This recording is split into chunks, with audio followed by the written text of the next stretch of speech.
December 30 మనకు అతిపెద్ద అమావాస్య రాబోతుంది. ఇది పరమ పవిత్రమైనది, చాలా శక్తివంతమైనది. సోమావతి అమావాస్య. ఈ అమావాస్య తిథి రోజున మర్చిపోకుండా మందార చెట్టు కనబడితే ఇలా చేయండి.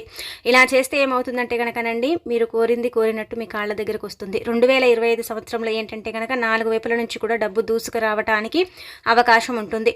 అలానే కాకుండా ఈ సంవత్సరంలో చివరి అమావాస్య కాబట్టి ఈ రోజున మర్చిపోకుండా గుర్తుపెట్టుకొని మందార చెట్టు కనబడితే ఈ ఒక్క పనిని చేయండి, ఇక మిసుడి తిరిగిపోతుందని చెప్పొచ్చు. మందార చెట్టు గురించి మనం చాలాసార్లు చెప్పుకున్నాం కదా. మందార చెట్టు దేవతా వృక్షంగా పరిగణించబడుతుంది. మందార చెట్టు అనేది చాలా పవిత్రమైనదిగా అంటే భావిస్తూ ఉంటారు. మందార చెట్టు దగ్గర ఏది చేసినా కానీ బాగా కలిసి వస్తుందని కూడా నమ్ముతూ ఉంటారనమాట. ఎందుకంటే మందార చెట్టు పువ్వులు ఏంటంటే కనుకనండి మనం పూజ కోసం ఉపయోగిస్తాము. మందార చెట్టు ఏంటంటే కనుక పాజిటివ్ ఎనర్జీని ఇస్తూ ఉంటుంది. మందార చెట్టు అమావాస్యకు చక్కటి ఘడియలను ఏంటంటే కనుక దాంట్లో నీలం చేసుకుని ఉంటుందన్నమాట. ఆ చెట్టుకు చాలా ప్రత్యేకత ఉంటుంది కాబట్టి ఆ చెట్టు ద్వారా మనం అంటే పూలు కావచ్చు పూజకు, అలానే కాకుండా పరిహారం కోసం ఆకులు కావచ్చు తీసుకోవటం వల్ల అయితే మంచి ఫలితాలు ఉంటాయన్నమాట. కావున ఈ అమావాస్య రోజున ఖచ్చితంగా మందారాకు పరిహారం చేసిన వారికి అయితే అష్టైశ్వర్యాలు సిద్ధిస్తాయి, ధనానికి ధనం వస్తుంది, చక్కగా ఏంటంటే కనుకనండి సమస్యలన్నీ కూడా పోతాయని చెప్పొచ్చు. కాబట్టి పరిపూర్ణ నమ్మకంతో చేసుకోండి. ఇప్పుడు వచ్చే ఈ అమావాస్య ఏంటంటే కనుక 100 సంవత్సరాల తర్వాత వస్తుందని పురాణాలే చెబుతున్నాయి. ఈ అమావాస్య ఏంటంటే కనుక అమృత ఘడియలతో ఏర్పడుతుంది. ఈ అమావాస్య ఇక ఈ సంవత్సరంలో చివరిది కాబట్టి ఈ రోజున మీరు ఏది చేసుకున్నా కానీ మీకు బాగా కలిసి రావడానికి అవకాశం ఉంటుంది. అందులో మనకు ముఖ్యంగా ఏంటంటే సోమావతి అమావాస్య కొత్త సంవత్సరానికి ఒక రోజు ముందు వస్తుంది. అంటే మనకు 30కి ఏంటంటే కనుకనండి అమావాస్య వస్తే మనకు 1వ తారీఖున ఏంటంటే కనుక చక్కగా న్యూ ఇయర్ మనం జరుపుకుంటాము. చాలామంది కూడా ఏంటంటే 2024 మాకు పెద్దగా కలిసి రాలేదు, ధనానికి చాలా సమస్యలు వచ్చాయి, అంటే డబ్బుకు సంబంధించి చాలా ఇబ్బంది పడ్డాము, ధనము అంటే రాక చాలా నరకం చూసామండి అని బాధపడిపోతూ ఉంటారు. అలానే కాకుండా ఏంటంటే మాకు చాలా సమస్యలు కూడా క్రియేట్ అయ్యాయి, చాలా ఇబ్బంది పడిపోయామని బాధపడిపోతూ ఉంటారు కదా. అలాంటి వాళ్ళ పరంగా ఏంటంటే కనుకనండి ఇప్పుడు చెప్పుకునే ఈ పరిహారం అయితే బ్రహ్మాండంగా ఉపయోగపడుతుంది. చాలా మంచి రిజల్ట్ని తెచ్చిపెట్టి మీ జీవితాన్ని మార్చి 2025 సంవత్సరం మీరు పట్టిందల్లా బంగారం లాగా చేయడానికి అవకాశం ఉంటుందని చెప్పొచ్చు.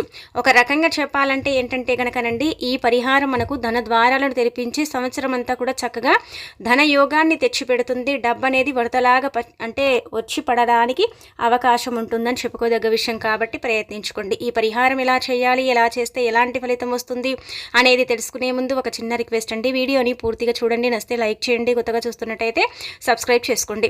నార్మల్గా ఏంటంటే కనుక మందార చెట్టు మనందరికీ కనిపిస్తూనే ఉంటుంది, మన ఇళ్లలో కూడా ఉంటూనే ఉంటుంది. మందార మొక్క చూడండి, చిన్న మండ తెచ్చి మనం నాటితే అది ఖచ్చితంగా ఏంటంటే కనుక చెట్టులాగా ఎగురిస్తుంది.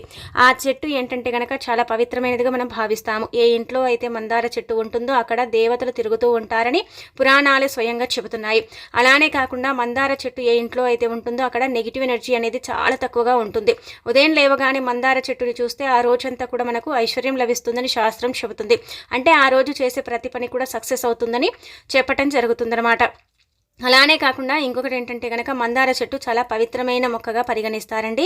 శాస్త్రాల్లోనే దీని ప్రస్తావన ఉందన్నమాట. మందార చెట్టు అంటే పూర్వ రోజుల్లో ఎలాంటి పువ్వులు అంటే అందుబాటులో లేని ఎడల ఏంటంటే కనుక మందార పువ్వులతో చక్కగా పూజించేవారు. మనం ఇప్పటికి కూడా ఏంటంటే కనుక గణపతికి కావచ్చు, లక్ష్మీదేవి కావచ్చు, ఇలా మన ఇష్టదైవాలకు ఏంటంటే కనుక మందార పువ్వులు పెట్టి మనం పూజ చేస్తాము. ఎందుకంటే అవి పూజకు పర్ఫెక్ట్ అంటే పుష్పాలు. అలానే కాకుండా ఇంకొకటి ఏంటంటే కనుక ఈ పూల వల్ల మనకు చక్కగా అంటే పూజ ఫలితం దక్కుతుంది. ఆ చెట్టు పరంగా ఏంటంటే మనకు చక్కటి ఉపయోగం ఉంటుందన్నమాట. అందుకే మందార చెట్టుని దేవతా వృక్షంగా పరిగణిస్తారు. మీ పక్కన ఒకవేళ మందార చెట్టు ఉంటే అమావాస్య రోజున ఏంటంటే కనుక పసుపు కలిపిన నీటిని సమర్పించండి. అలా సమర్పించి సంకల్పం చెప్పుకోండి, ఖచ్చితంగా మీకు మంచి జరుగుతుంది, దైవానుగ్రహం కలుగుతుంది. మీరు ఏంటంటే కనుక జీవితంలో ముందుకు వెళ్ళటానికి కూడా అవకాశం ఉంటుందని చెప్పొచ్చు. ఏమీ లేదండి, చెంబుడు నీటిని తీసుకుని అందులో కలిపి ఆ నీటిని మనం ఏంటంటే కనుక మందార చెట్టుకు అంటే సమర్పిస్తే అమావాస్య రోజు ముఖ్యంగా చాలా మంచిదన్నమాట. ఇక ఆ తర్వాత వచ్చేసి ఏంటంటే మనకు చాలా వరకు కూడా ధన సమస్యలు వస్తూ ఉంటాయి. ధన ద్వారాలు మూసుకుపోయే సమస్యలు వచ్చినప్పుడు మనం చాలా ఇబ్బంది పడిపోతూ ఉంటాము. ఏం చేయాలో అర్థం కాక చాలా వరకు కూడా నరకాన్ని అనుభవిస్తూ ఉంటాము. ఎంత చేసుకున్నా కానీ మనకు కలిసి రాక ఇబ్బంది పడతాం కదా కొన్నిసార్లు.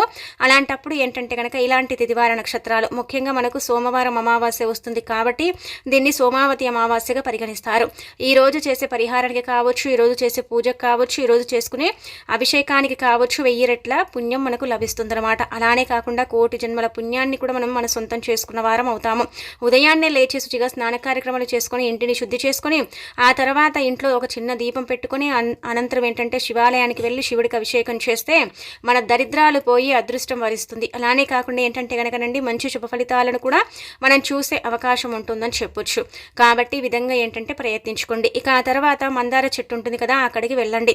వెళ్ళేసి ఏంటంటే కనుక ముందుగానే మనం ఏంటంటే పసుపు కలిపిన నీటిని సమర్పించేసి సంకల్పం చెప్పుకోవాలి. మందార చెట్టుకు సంకల్పం చెబితే ఏమవుతుందంటే కనుక దాని నుంచి మనం ఆకులు స్వీకరించిన దాని నుంచి ఏంటంటే కనుక మనకు కావలసిన ఏది తీసుకున్నా సరే అవి పరిహార పరంగా చక్కగా ఉపయోగపడతాయి. చాలా మంచి రిజల్ట్ని తెచ్చిపెట్టి మన జీవితాలను మారుస్తాయి. ఇలా మీరు సంకల్పం చెప్పేసుకున్న తర్వాత ఒక ఆకుని తీసుకోండి. ఆకుని తీసేసుకున్న తర్వాత మీరు ఏం చేయండి అంటే కనుకనండి ఆకుని కొంచెం క్లీన్ చేసుకోండి. దానిపైన దుమ్ము కానీ ధూళి కానీ ఉంటుంది కదా, అది క్లీన్ చేసుకోండి. అలా చేసేసుకునే ఈ ఆకు పైన గుర్తు పెట్టుకోండి 11 యాలక్కాయలను ఇక్కడ చూయించే విధంగా మీరు అంటే ఇంత పూర్తిగా బెల్లం పెట్టకండి. అందులో ఒక చిన్న గడ్డ బెల్లాన్ని ఇలా పెట్టుకోండి, ఒక గడ్డని పెట్టుకోండి, అంత సరిపోతుంది. అలా ఏంటంటే కనుక బెల్లాన్ని పెట్టండి. 11 యాలకులు అలాగే కాకుండా ఇలా బెల్లం పెట్టండి. పెట్టేసిన తర్వాత ఏంటంటే కనుక చక్కగా గుర్తు పెట్టుకొని దీన్ని మీ ఇంట్లో ముందుగానే మీరు పూజ చేసేటప్పుడు అంటే శివుడి పటం ముందు పూజ చేసేటప్పుడు పూజ అంటే కనుక దీపారాధన చేయటం, పుష్పాలను సమర్పించుకోవటం, చిన్న బెల్లం ముక్కని నైవేద్యంగా పెట్టడం అంతే చేస్తాం. ఇంకా తర్వాత యాకుని తీసుకొని ఇందులో 11 యాలకులను పెట్టుకొని ఒక చిన్న అంటే ఇలా గడ్డ ముక్కని బెల్లాన్ని పెట్టేసి ఆ తర్వాత ఏంటంటే కనుక మనం సంకల్పం చెప్పుకుంటాము. ధనం రావాలని, ఐశ్వర్యం కలగాలని, ఇబ్బందులు తొలగిపోవాలని, 4 వైపుల నుంచి కూడా డబ్బు ఆకర్షించాలని ఇలా సంకల్పం చెప్పుకోవాలి. గుర్తుపెట్టుకోండి, మీరు చేసే పరిహారం కంటే కూడా మీరు చెప్పుకునే సంకల్పానికి ఎక్కువగా ప్రాధాన్యత ఉంటుంది. ఎందుకంటే మనం ఎంత బలంగా సంకల్పం చెప్పుకుంటామో అంత బలంగా ఏంటంటే కనుక అది సిద్ధిస్తుంది. చాలా మంచి రిజల్ట్ని తెచ్చిపెడుతుందని చెప్పొచ్చు. ఇలా సంకల్పం చెప్పుకున్న తర్వాత కాసేపు పూజ గదిలో ఒక 2-3 నిమిషాల పాటు వదిలేసిన తర్వాత దాన్ని తీసుకెళ్లి శివాలయం ప్రాంగణంలో వదిలేసి రండి. ఖచ్చితంగా చూడండి, అష్ట దరిద్రాలు పోయి అష్ట ఐశ్వర్యాలు సిద్ధించి 2024లో పడ్డ కష్టాలు డబ్బుకు సంబంధించి అవన్నీ కూడా పూర్తిగా తొలగిపోతాయి. 2025 సంవత్సరంలో డబ్బు అనేది చక్కగా మీ దగ్గరకు ఆకర్షిస్తుంది. అంటే ఈ పరిహారం చేయటం వల్ల మీరు ఇక్కడ అంటే పేదవారిగా బ్రతికిపోయారు, అక్కడ కోటీశ్వరులుగా బతుకుతారని కాదండి. ఏంటంటే కనుక మనకు ఇబ్బంది ఉండదన్నమాట. డబ్బుకు సంబంధించిన ఏదైతే ఇబ్బంది ఉంటుందో దాని నుంచి కొంచెం విముక్తి కలుగుతుంది. మనం బాగా కష్టపడి డబ్బు రాక ఇబ్బంది పడే కన్నా కొంచెం కష్టాలు అనేవి తగ్గుతాయి. అలానే కాకుండా ఏంటంటే డబ్బు మన చేతికి అందటానికి చేసుకునే ఈజీ పరిహారం. ఈ పరిహారం ద్వారా మనకు మేలు చేకూరుతుంది. అలానే కాకుండా మంచి ఫలితం కూడా వస్తుందని ఒక రకంగా చెప్పొచ్చు. కాబట్టి తప్పనిసరిగా ఏంటంటేనండి ప్రయత్నించేసి ఫలితం పొందండి. ఇది మొదటి పరిహారం. యాలకులు ధనాన్ని సూచిస్తూ ఉంటాయి, ధనాన్ని రప్పిస్తాయి. యాలకుల పరిహారం ఎప్పుడు కూడా డబ్బుని తెచ్చిపెడుతూ ఉంటాయి. డబ్బు అనేది ఏంటంటే కనుక లక్ష్మీదేవికి ఇష్టం. ఆ లక్ష్మీదేవి రూపమే యాలకులుగా భావిస్తారు. అంటే యాలకులు ఆ తల్లి ఎక్కువగా ఇష్టపడుతూ ఉంటుంది. మనకేంటంటే కనుక ఇలాయచీ అంటాం, యాలకులు అంటాం, ఇలా రకరకాలుగా పిలుచుకుంటారు. ఇదేంటంటే కనుక మంచి వాసనను కూడా ఇస్తూ ఉంటాయి. మనం ఏంటంటే ఎక్కువగా స్వీట్స్లో దాంట్లో ఉపయోగించుకుంటూ ఉంటాము. యాలక్కాయలు ఏంటంటే పరమ పవిత్రమైనవి. సుగంధ ద్రవ్యాల్లో లక్ష్మీదేవి ఇష్టపడే వస్తువులు అంటే కనుక యాలకులు, లవంగాలు ఎక్కువగా తల్లి ఇష్టపడుతూ ఉంటుందన్నమాట. లక్ష్మీదేవికి ఇష్టమని చెబుతారు. అందుకే మనం యాలకుల వాళ్ళని సమర్పిస్తాము. అలానే రకరకాల పరిహారాలు చేస్తాము. అమ్మవారి పటం ముందు 5 యాలకులు పెట్టి పూజించుకున్న తర్వాత పర్సులో కానీ ఇలా మనం పెట్టుకుంటూ ఉంటాం కదండి. అలా పెట్టడం వల్ల ఏంటంటే కనుక డబ్బు వస్తుందని ఒక నమ్మకం. అలానే పరిహారం కూడా ఎందుకంటే దేవాలయం ప్రాంగణంలో మనం వదిలేస్తున్నాం కాబట్టి మనకి ఏదైనా ఇబ్బంది ఉంటే తొలుగుతుందన్నమాట. ఇబ్బంది అనేది పూర్తిగా తొలగిపోయి ధన ద్వారాలు తెచ్చుకోవడానికి అవకాశం ఉంటుంది. అలానే కాకుండా ఏంటంటే మన మానవ జీవితంలో ధన చక్రము, ధన ద్వారాలు అనేవి ఉంటాయి. ఎప్పుడైతే మానవుడి యొక్క అరిచేతుల్లో ధన ద్వారాలు మూసుకుపోయి ఉంటాయో అప్పుడు ఏంటంటే డబ్బుకు విపరీతంగా మనకేంటంటే ఇబ్బంది వస్తూ ఉంటుందన్నమాట. అవే ధన ద్వారాలు తెచ్చుకొని ఉంటే మనం కొంచెం కష్టపడ్డ డబ్బు అనేది ఎక్కువ మొత్తంలో వస్తుంది. అలా ఏంటంటే కనుకనండి మనకు మంచి జరుగుతుంది. కాబట్టి ఏంటంటే మీరు ఈ విధంగా ఆచరించేసి ఫలితం పొందండి. ధన ద్వారాలు తెచ్చుకుంటాయి, ధనం వస్తుంది. 4 వైపుల నుంచి ఏదో ఒక రకంగా మీ చేతికి డబ్బు అందుతుంది. ఇబ్బంది అనేది లేకుండా ఉండటానికి చక్కగా ఉపయోగపడే పరిహారం ఈ పరిహారం. ఇది ఖచ్చితంగా శివాలయం ప్రాంగణంలో వదిలేసి రావాలి. అంటే మనం పెట్టుకున్న ఈ యొక్క మందార ఆకుతో సహా మీరు అంటే మందార చెట్టు నుంచి ఆకు కోసేటప్పుడు ఖచ్చితంగా చెంబడు నీటిని తీసుకుని అందులో కొద్దిగా పసుపుని పోసేసి ఆ నీళ్లను చెట్టుకు సమర్పించిన తర్వాత సంకల్పం చెప్పుకోవాలి. అవసరం కోసం తీసుకెళ్తున్నాం, పరిహారం సిద్ధించాలని సంకల్పం చెప్పుకొని పెద్ద సైజులో ఉండే ఆకును తెచ్చుకొని ఇంట్లో మనం దీపం పెట్టుకొని ఆ తర్వాత ఆకు మీద 11 యాలకులు, ఆ తర్వాత బెల్లం ముక్కని పెట్టి మనం తీసుకెళ్లి శివాలయం ప్రాంగణంలో ఎక్కడైనా సరే శివాలయం గుడి దగ్గరలో అంటే గుడిలో కాదు గుడికి సంబంధించిన ప్రాంగణం ఉంటుంది కదా అక్కడ వదిలేసి మన సంకల్పం చెప్పేసుకొని మనం ఇంటికి వస్తే సరిపోతుంది. చాలా అద్భుతమైన ఫలితం వస్తుంది. మనం పెట్టొచ్చిన తర్వాత అది అంటే ఏమైపోయినా మనకు పర్వాలేదండి. అక్కడ ఏంటంటే కనుక ఏవైనా సరే బెల్లం కాబట్టి చీమలు ఇవి తీసుకుంటాయి, ఆకు కాబట్టి అదేంటంటే కనుక అది అంటే ఇలా కలిసిపోతుంది, ఆకు ఇలా పోతుంది. అవుతుంది. ఇంకా అలానే కాకుండా ఏంటంటే కనుక అక్కడ మూగజీవాలు ఉంటే వాటిని తీసుకుంటే యాలకులు అనేవి అక్కడ వదిలేయటం వల్ల ధనం వస్తుంది. ఎప్పుడు కూడా గుర్తుపెట్టుకోండి, గుడి ప్రాంగణంలో యాలకులతో ఏ పరిహారం చేసినా కానీ 100% మనకు మంచి జరుగుతుందని చెప్పొచ్చు. కాబట్టి ప్రయత్నించుకోండి. ఇక ఆ తర్వాత ఇంకొక పరిహారం అండి. ఈ పరిహారం కూడా ఏంటంటే కనుక చాలా చక్కగా ఉపయోగపడుతుంది. ఇవి 2 కలిపి చేసుకోవచ్చు అండి అంటే కనుక సపరేట్గా చేసుకోవచ్చు. 2 కలిపి ఒకటే ఆకులో చేయకూడదు. ఇప్పుడు చెప్పే ఈ పరిహారం ఏంటంటే కనుకనండి, ఒకవేళ మీకు అంటే ఏదైనా సరే వాహనాన్ని కొనుగోలు చేయాలనుకుంటున్నారు, ఇల్లుని కొనుగోలు చేయాలనుకుంటున్నారు, భూమిని కొనుగోలు చేయాలనుకుంటున్నారు, ఉన్న జాగాలోని మీరు ఏంటంటే కనుక ఇల్లు కట్టుకోవాలనుకుంటున్నారు, కానీ కట్టలేకపోతున్నామని ఇబ్బంది పడతారు కదా, అలాంటి వాళ్ళ పరంగా ఇప్పుడు చెప్పే ఈ పరిహారం అయితే చక్కగా ఉపయోగపడుతుందన్నమాట. ఇది కూడా ఏంటంటే మందార ఆకుకు సంబంధించిందే. ఇది కూడా అమావాస్య రోజు చేస్తే తప్పకుండా ఫలితం అయితే ఉంటుంది. నార్మల్గా ఏంటంటే కనుక ఈ పరిహారం మనము ఇలా సోమవారంతో అంటే మనకు అమావాస్య కలిసి వచ్చినప్పుడు ఇలా చేసుకుంటే మంచి ఫలితం అయితే పొందే అవకాశం ఉంటుందని శాస్త్రం చెబుతుంది. కాబట్టి ప్రయత్నించుకోండి.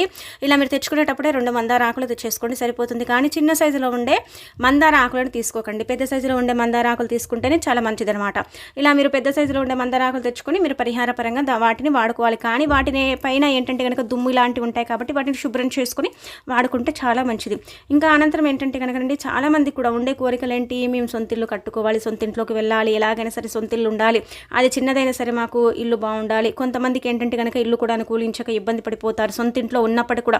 అలాంటి వాళ్ళ పరంగా కూడా గుర్తుపెట్టుకోండి, వాహనం కొనడానికి, సొంతింట్లోకి వెళ్ళటానికి, సొంతిల్లు ఒకవేళ అనుకూలించకపోతే అనుకూలించలాగా చేయడానికి, అలానే కాకుండా ఏదైనా మనకు స్తోమతకు తగ్గట్టు ఏదైనా చిన్న జాగా భూమికి సంబంధించిన ఒక స్థలాన్ని మనం తీసుకోవడానికి ఇప్పుడు చెప్పుకునే ఈ పరిహారం మనకు ఉపయోగపడుతుంది. ఈ పరిహారానికి పెద్దగా కావాల్సింది ఏమీ లేదన్నమాట. మందారాకు కావాలి. సేమ్ మనం ఎలాగైతే దీపం పెట్టుకొని అంటే స్వామివారిని అంటే శివపార్వతులను పూజించుకొని ఆ తర్వాత ఏంటంటే ఒక మందార ఆకుని తీసుకొని గుర్తుపెట్టుకోండి. అందులో ఏంటంటే కనుక గోధుమలు కొన్ని గ్రహాలకు అంకితం చేయబడతాయి. గోధుమలు ఏంటంటే కనుకనండి చక్కగా మనకు చక్కటి యోగాలను ఇస్తాయన్నమాట. యోగాలు మనకు సిద్ధింపబడేలాగా చేస్తాయి. గోధుమలు తీసుకోవాలి. గోధుమలు 1 స్పూనే సరిపోతాయి, ఎక్కువగా అవసరం లేదు. ఇలా 1 స్పూన్ అండి, 1 టీ స్పూన్ అండి గోధుమలు తీసుకోండి. ఇవేంటంటే గోధుమలు నవధాన్యాల్లో ఒకటిగా భావిస్తారు కదండి. గోధుమలు చాలా శక్తిని కలిగి ఉంటాయి. గోధుమలు ఏంటంటే కనుక కొన్ని రకాల ఇబ్బందులు తీసేస్తాయి. గోధుమలకు శాస్త్రంలో చాలా ప్రాధాన్యత ఉంటుందన్నమాట. కాబట్టి గోధుమలు చాలా అంటే శక్తివంతమైనవిగా కూడా భావిస్తారు. ఇక ఆ తర్వాత ఏంటంటే కనుక మనకు కొన్ని ఇబ్బందులను కూడా తీసేయడానికి గోధుమలు ఉపయోగపడతాయి. కాబట్టి 1 స్పూన్ అన్ని గోధుమలు, ఒక చిన్న అంగుళం ముక్క కంటే కూడా ఎక్కువగా కొంచెం బెల్లాన్ని తీసుకోవాలి. బెల్లం ఖచ్చితంగా ఉండాలి. మనం చేసే పరిహారం బెల్లం ఉంటేనే అది ఏంటంటే కనుక పరిహారం సిద్ధిస్తుంది. అలానే కాకుండా ఆ పరిహారం భగవంతుడికి చేరుతుంది. భగవంతుడి దయ వల్ల మనకు మంచి జరుగుతుంది. బెల్లం భగవంతుడికి నివేదన అవుతుంది. కాబట్టి బెల్లంతో కూడి ఇంకా మనం ఏదైనా సరే ఒక వస్తువు కానీ ఏదైనా సరే పెట్టుకున్నా సరే అదంతా కూడా నివేదన అవ్వడానికి అవకాశం ఉంటుందన్నమాట. బెల్లం తీపి పదార్థం కాబట్టి దేవతలు ఇష్టపడుతూ ఉంటారు. కాబట్టి మనకేంటంటే మంచి జరుగుతుంది కానీ చెడు జరగదండి. అందుకే మీరు ఏంటంటే కనుక ఇలా తీసేసుకుని 1 స్పూన్ అన్ని గోధుమలు, ఒక చిన్న సైజులో ఉండే బెల్లం, 1 అంగుళం ముక్క తీసుకొని పెట్టుకొని ఆ తర్వాత ఏంటంటే కనుక పూజ గదిలో పెట్టి సంకల్పం చెప్పుకోవాలి.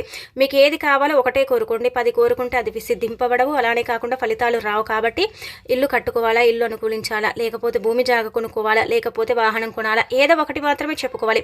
10 చెప్పుకొని పరిహారం చేసుకుంటే పెద్దగా ఫలితం ఉండదన్నమాట. ఒకటి చెప్పుకొని పరిహారం చేసుకుని ఆ తర్వాత దాన్ని కూడా తీసుకెళ్లి శివాలయం ప్రాంగణంలో వదిలేసి రావాలి. అక్కడ వదిలేసిన తర్వాత అక్కడ ఉండేవారు ఏంటంటే కనుక ఆవులకు పెడతారు. లేదంటే డైరెక్ట్గా మనం కూడా ఆవులకు పెట్టవచ్చు. అలా కూడా దైవ అనుగ్రహం కలుగుతుంది. దానికి తోడు ఇంకొకటి ఏంటంటే కనుక ఇటు మనకు ప్రకృతి అనుగ్రహం కలుగుతుంది. మనం చేసిన పరిహారం గట్టిదై ఉంటే, మన సంకల్పం ఖచ్చితంగా సిద్ధిస్తే ఖచ్చితంగా మనకైతే ఫలితం ఉంటుందన్నమాట. ఈ యొక్క 2024 అమావాస్య అంటే మనకు డిసెంబర్ 30న ఏర్పడుతుంది. అంటే 30వ తేదీన సోమవారం రోజున ఏర్పడుతుంది. ఈ అమావాస్యకు అతీత శక్తి ఉంటుంది. అమృత ఘడియలు ఉంటాయి. కాబట్టి ఈ రోజున మీరు ఏది చేసుకున్నా కానీ మీకైతే బ్రహ్మాండంగా కలిసి వస్తుంది. ఇబ్బంది మాత్రం ఉండదండి. చేసుకోండి. ఏదైతే కొనుగోలు చేయాలనుకుంటున్నారో అది కొనుగోలు చేయండి. అది మీ సొంతం అయిపోతుంది. మీకు తిరుగుండదనమాట. లేదంటే కనుక డైరెక్ట్గా మీ ఇంట్లో నుంచి తీసుకెళ్ళి మీరు ఆవు కూడా పెట్టుకోవచ్చు. అది ఇంకా మీ ఇష్టం అనమాట. మీ ఇష్టాన్ని బట్టి మీరు ఏ విధంగా ఆచరించిన ఫలితం ఉంటుందన్నమాట. కాకపోతే ఏంటంటే కనుక ఇతరులతో మనం పంచుకోకూడదు, చెప్పుకోకుండా చేసుకుంటేనే ఫలితం ఉంటుంది. ఇలా మీ ఇష్టాన్ని బట్టి మీరు ఏ పరిహారం చేసినా కానీ 100% ఫలితం అయితే మీరు పొందవచ్చని పురాణాలు చెబుతున్నాయి. కాబట్టి ఆచరించుకోండి. ఈ 2 పరిహారాలు కూడా బ్రహ్మాండంగా పనిచేస్తాయి. చాలా అద్భుతమైన ఫలితాలను తెచ్చిపెట్టి మీ జీవితాలను మారుస్తాయని చెప్పొచ్చు. ఇలా ఈ 2 పరిహారాలు చక్కగా ఉపయోగపడతాయి. ఇక ఆ తర్వాత వచ్చేసి ఈరోజు అమావాస్య కదా. ఈ అమావాస్య రోజున ఏంటంటే బీరువాలో ఇది ఒకటి పెట్టుకోండి. బీరువాలో ఇది పెట్టడం వల్ల డబ్బు నిరంతరం ప్రవాహంలాగా మన ఇంట్లోకి చేరుతుంది. 2025 సంవత్సరం ఏంటంటే మీరు పట్టిందల్లా బంగారం అవుతుంది. ఎలాంటి ఇబ్బంది అనేది లేకుండా ఉండటానికి ఇప్పుడు చెప్పుకునే ఈ పరిహారం అయితే చక్కగా సిద్ధిస్తుంది. ఇది చాలా చిన్న పరిహారం కానీ ఫలితం ఎక్కువగా ఉంటుంది. ప్రతి ఒక్కరు కూడా ఏంటంటే కనుక బీరువాలో డబ్బు పెడితే అస్సలు కూడా నిలవదండి, చాలా ఖర్చు అయిపోతూ ఉంటుంది, ఏం చేయాలో అర్థం కాదండి అని బాధపడిపోతూ ఉంటారు. అసలు డబ్బు నిలవకపోవడానికి మనకు కారణాలు ఏంటంటే కనుక మన దగ్గర ఉండే కొంచెం చెడు వల్ల కూడా ఏంటంటే మన దగ్గర డబ్బు ఉండదు. కొంతమంది ఇప్పుడు పొద్దుగాల అంటే ఉదయం పూట మనం డబ్బుని బీరువాలో పెడితే సాయంత్రానికి ఆ డబ్బు తీయాల్సిన పరిస్థితి కూడా కొన్నిసార్లు వస్తుంది. వృధా ఖర్చులు అవుతూ ఉంటాయి, ఏం చేయాలో అర్థం కాదు, ఎందుకు మాకు ఖర్చులు పెరుగుతున్నాయో కూడా తెలియక మనం ఏంటంటే అయోమయ పరిస్థితులు పడిపోతాము. డబ్బు బీరువాలో దాస్తే అసలు ఉండనే ఉండదు, ఎందుకు ఇలా జరుగుతుందని మనకేంటంటే కొంచెం బాధ కలుగుతూ ఉంటుంది కదండి. అందుకే మీరు ఏం చేయండి అంటే కనుకనండి, అమావాస్య రోజున అమృత ఘడియలు ఏర్పడుతున్నాయి కాబట్టి అమావాస్య పవర్ఫుల్గా వస్తుంది కాబట్టి చాలా పవిత్రమైన అమావాస్య సోమవారంతో అంటే ఇలా కలిసి రావటం చాలా విశేషం కావడం ఏంటంటే కనుక ఈ రోజున చేసే పరిహారానికి కావచ్చు, పనికి కావచ్చు, చాలా మంచి రిజల్ట్ అయితే ఉంటుందన్నమాట. బీరువా ఏంటంటే కనుక కుబేర స్థానంగా భావిస్తారు కాబట్టి బీరువా దగ్గర చేసే కొన్ని పనులు కూడా ఏంటంటే కనుక తప్పకుండా మంచి ఫలితాలను ఇస్తాయన్నమాట. ముఖ్యంగా ధనానికి సంబంధించిన సమస్య కోసం మనం చేసుకునే పరిహారాలు మంచి ఫ్యూచర్ని ఇస్తాయని చెప్పొచ్చు. అందుకే మీరేంటంటే పూజ అయిపోయిన తర్వాత ఇది సాయంత్రం కానీ ఉదయం కానీ ఎప్పుడైనా సరే చేయండి. అంటే తెల్లటి వస్త్రం తీసుకోండి. తీసేసుకున్న తర్వాత అందులో వచ్చేసి ఏంటంటే కనుక 5 ఒక్కలు, 5 అంటే ఇలా లక్ష్మీ గవ్వలు, 5 గోమతి చక్రాలు, 5 రూపాయల నాణ్యాలు, అలానే కాకుండా ఒక పుష్పము, ఒక 3 కర్పూర బిళ్ళలు ఇక్కడ గుర్తుపెట్టుకోండి. 5 లక్ష్మీదేవికి సంబంధించిన అంటే లక్ష్మీ గవ్వలు, అలానే కాకుండా 5 గోమతి చక్రాలు, 5 లక్ష్మీ గవ్వలు, 5 వక్కలు, అనంతరం వచ్చేసి 5 రూపాయి బిళ్ళలు, ఆ తర్వాత 3 కర్పూర బిళ్ళలు, ఒక పుష్పము, చిటికడంత కుంకుమ, పసుపు పోసి మూట కట్టి ఆ మూటకు దీపం ధూపం చూయించి ఆ తర్వాత దాన్ని తీసి బీరువాలో దాస్తే నిరంతరం డబ్బు ప్రవాహంలాగా మన దగ్గరికి చేరుతుంది. ఈ మూట ఏంటంటే గుర్తుపెట్టుకోండి 3 నెలల వరకే ఉంటుంది. 3 నెలల తర్వాత దాని పవర్ దిగిపోతుంది కాబట్టి అందులో ఉండే వస్తువులు మనం పడేయకుండా మళ్ళీ తీసి పసుపు నీటితో శుభ్రం చేసి ఆరిన తర్వాత యాజ్ ఇట్ ఈస్గా ఒక అమావాస్య చూసుకొని ఈ విధంగా పరిహారం చేయాలి. ఇదేంటంటే కనుక బాగా డబ్బు ఉండే వాళ్ళు చేస్తారు, డబ్బుకు సంబంధించిన సమస్యలతో ఇబ్బంది పడేవారు చేస్తారు, డబ్బు నిరంతరం వారి దగ్గరికి రావాలని ఇలా కొన్ని పరిహారాలను ఆచరిస్తారు అని మనకు పరిహార శాస్త్రం చెబుతుంది. కాబట్టి ఇదేంటంటే కనుక అద్భుతమైన పరిహారం. ఈ గోమతి చక్రాలు, గవ్వలు, అలానే కాకుండా 5 రూపాయి బిళ్ళలు, దానికి తోడు ఇంకొకటి ఏంటంటే ఒక్కలు లక్ష్మీదేవికి ఇష్టమని చెబుతూ ఉంటారు కాబట్టి లక్ష్మీ రూపాలుగా భావించుకుని పరిహారాలు చేసుకుంటే ధనానికి ధనంతో పాటు పేరు ప్రతిష్టత కూడా పెరగడానికి అవకాశం ఉంటుందని చెప్పుకోదగ్గ విషయం కాబట్టి ప్రయత్నించండి, ఫలితం పొందండి, మీకు ఉండే ఇబ్బందిని తీసేసుకోండి. అలానే కాకుండా ధనానికి సంబంధించిన ఎలాంటి సమస్య అయినా సరేనండి తొలగించుకోవడానికి చక్కగా ఉపయోగపడే పరిహారాలే ఇప్పుడు మనం చెప్పుకున్న ఈ పరిహారాలు. 2025 మాత్రం బ్రహ్మాండంగా కలిసి వస్తుంది. చాలా మంచి రిజల్ట్ని తెచ్చిపెట్టి మీ యొక్క జీవితాన్ని పూర్తిగా మార్చేసి మీకు అదృష్టాన్ని, ఐశ్వర్యాన్ని ఇస్తుంది. అలానే కాకుండా ఎనలేని సంపదను మీ సొంతం చేస్తుందని చెప్పొచ్చు. కావున ప్రయత్నించండి. ఈ పరిహారాలన్నీ ఒకటే రోజు చేసుకోవచ్చు, ఏం కాదు, ఫలితం ఉంటుంది. కాకపోతే దేనికి దానికి సపరేట్గా చేసుకున్నప్పుడే ఫలితాలు అధికంగా పొందే అవకాశం ఉంటుందని మనకు పరిహార శాస్త్రం వివరంగా చెబుతుంది. కాబట్టి ఇలా ఏంటంటే ఆచరించేసి ఫలితం పొందండి. మీకుండే ఇబ్బంది అంతా కూడా అంటే పూర్తిగా తొలగించుకోండి. చాలా చక్కగా అద్భుతంగా ఉపయోగపడే పరిహారాలు చిన్నవే కానీ ఫలితాలు ఎక్కువగా ఉంటాయి. మనం అస్సలు కూడా ఎక్స్పెక్ట్ చెయ్యము అంత మంచి ఫలితాలు పొందే అవకాశాలు అయితే ఉంటాయన్నమాట. అలానే కాకుండా దైవానుగ్రహం కూడా పుష్కలంగా కలుగుతుంది. ధన ద్వారాలు తెచ్చుకుంటాయి, ధనం వస్తుంది, ఐశ్వర్యం లభిస్తుంది. అనేక రకాల సమస్యల నుంచి కూడా మనం బయటపడడానికి కూడా అవకాశం ఉంటుందని చెప్పుకోదగ్గ విషయం కాబట్టి ప్రయత్నించండి.